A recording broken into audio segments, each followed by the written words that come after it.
Bonjour à tous. Merci pour vos prières. Vous savez sans doute que je suis allé en Pologne à partir du 11 mars. J'étais là pour 14 jours, travailler avec l'église de Zamość.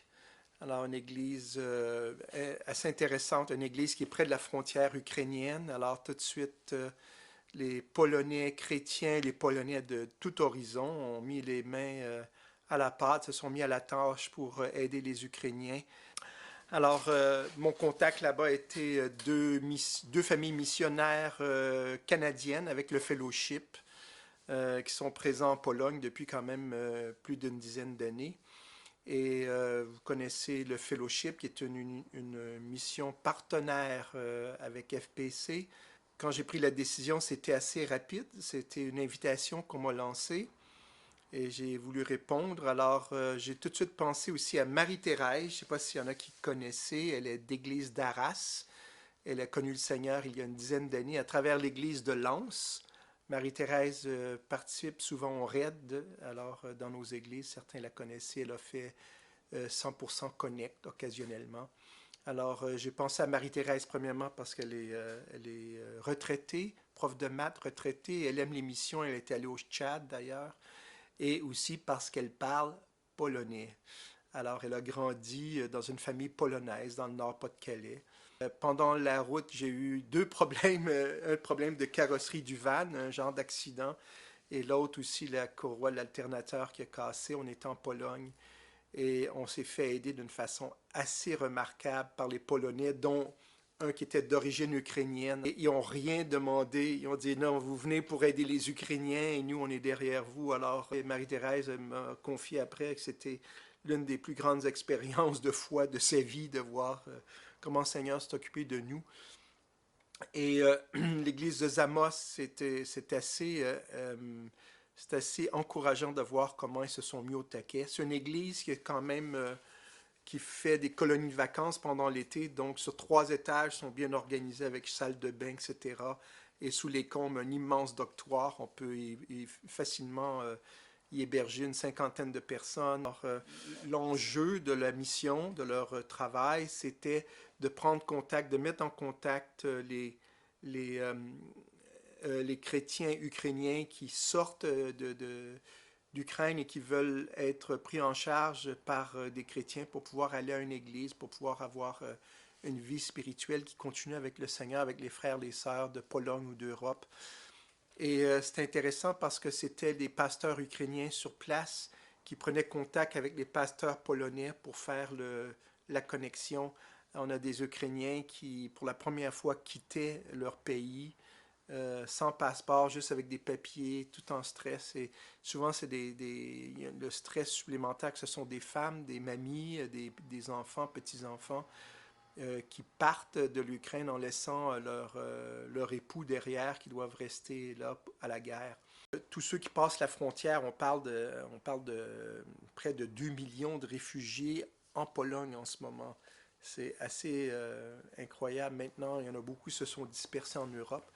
Mais j'ai pu récolter des témoignages aussi, des vidéos. Je sais que c'est triste d'entendre leur histoire, mais aussi ce qui est extraordinaire, c'est de voir des témoignages de foi, comment le Seigneur a dirigé dans leur périple. Et d'ailleurs, j'ai filmé Vika, et un témoignage fort intéressant. C'est une partie en anglais, une partie en ukrainien, mais c'est sous-titré. Vous avez juste... Il y en a eu beaucoup de témoignages émouvants. On a eu un couple, sont arrivés, lui est malvoyant et sa femme est aveugle, imaginez. Et son sexagénaire, ils ont quitté l'Ukraine parce que leur ville était en périple. Et c'est vraiment un couple qui aime le Seigneur et qui gardait la foi et qui avait plein de gratitude comment le Seigneur les avait aidés. On a une autre famille aussi de Mariupol, une famille russophones, mais qui chrétiennes et qui se sentent vraiment ukrainiens et qui ont quitté la ville sous les bombardements. Alors, c'était assez touchant de voir leur témoignage de foi. Il y a un autre témoignage aussi, c'est un couple qui vient juste d'arriver. Moi, j'étais pas là quand ils sont venus. C'est un couple dont la petite fille de 3 ans avait une leucémie, avait déjà un traitement de chimio et maintenant en Ukraine, c'était difficile d'avoir un suivi de cela. Alors, il y a une église en Écosse qui les accueille. Alors, ils ont passé la frontière récemment, ils prenaient l'avion pour Glasgow, en Écosse. Alors, c'est une famille, vraiment une famille chrétienne, hein? J'ai eu l'occasion aussi d'aller à Medica, qui est le point névralgique de l'arrivée des réfugiés en Pologne. Je parlais avec un médecin de SSF, une mission israélite française aussi. Il me racontait, j'ai récolté son témoignage. Alors, la semaine d'avant, quand ça l'arrivait, il y avait des bébés en état d'hypothermie, hein, et des gens terrorisés aussi parce qu'ils ont vécu. Alors, c'était assez triste, assez dramatique. Maintenant, c'est plus calmé. Les gens arrivent avec moins de stress. Bon, je pourrais vous raconter plein d'histoires. Des histoires qui sont assez émouvantes. Des fois, on est en larmes. On va se cacher pour pleurer. Du moins, je pensais que j'étais seul à le faire. Mais après ça, tout le monde, on dit, on y passe tous. Alors, on va tous, ça nous arrive tous de vouloir contenir nos larmes, d'aller se cacher. Il y a une histoire aussi à Chem, qui est tout près de où on est. C'est une station de train qui est arrivée de nuit.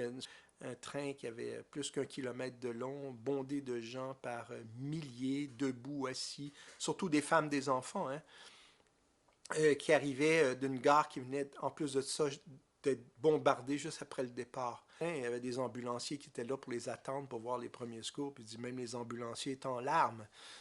C'était assez difficile à voir. Alors donc, il y a des choses qu'on voit, il y a des choses pendant les bombardements, il dit, on courait partout et les premiers bombardements, les premiers appels, les premières sirènes, à dire, il fallait aller se cacher. Alors, tous les gens du quartier ont pensé à leur église, une église évangélique, qui avait un bon soubassement. Elle dit, c'est intéressant parce que les gens sont rentrés là et tout de suite, le pasteur dit, on va commencer à prier. Et tous les gens priaient, tous les gens appréciaient, si on veut. Donc, en ce moment, il y a une grande solidarité parmi les chrétiens, toutes dénominations confondues. Même les catholiques orthodoxes se joignent à la prière dans ces circonstances-là. J'ai entendu une autre histoire où c'était des enfants réfugiés dans une église, dans un sous-sol, et les enfants, sous le son des bombardements, les enfants chantaient des cantiques tout naïvement avec la foi dans le Seigneur. Alors, juste en passant, l'Ukraine est un des pays les plus, croyez-le ou non, le plus évangélique d'Europe. On parle de 7% de chrétiens évangéliques. Certains parlent de plus, par extension peut-être 10%, 7%. Il y a eu des grands réveils. Moi, j'étais surpris. J'étais en Turquie. Je rencontre des missionnaires ukrainiens. Il y a des écoles bibliques en Ukraine, des maisons d'édition chrétiennes. C'est le pays qui commençait à être le plus évangéliste de l'Europe, c'est-à-dire de partir pour aller évangéliser les autres pays. C'est quand même curieux ce qui vient de se produire. Il y a beaucoup de gens dont je crois des frères, des sœurs d'Ukraine dont la foi va devenir trempée comme l'acier céleste. Alors, quels seront les résultats de tout cela? Je ne sais pas, je pourrais pas dire, le Seigneur le sait. Mais il faut prier pour l'Ukraine, il faut prier pour les Ukrainiens, il faut prier pour la foi. En Pologne, on parle de 0,0x% de gens qui connaissent Jésus, connaissent la Bible. La plupart des gens sont catholiques. Bonjour à tous à l'AREM, soyez bénis, merci pour vos prières.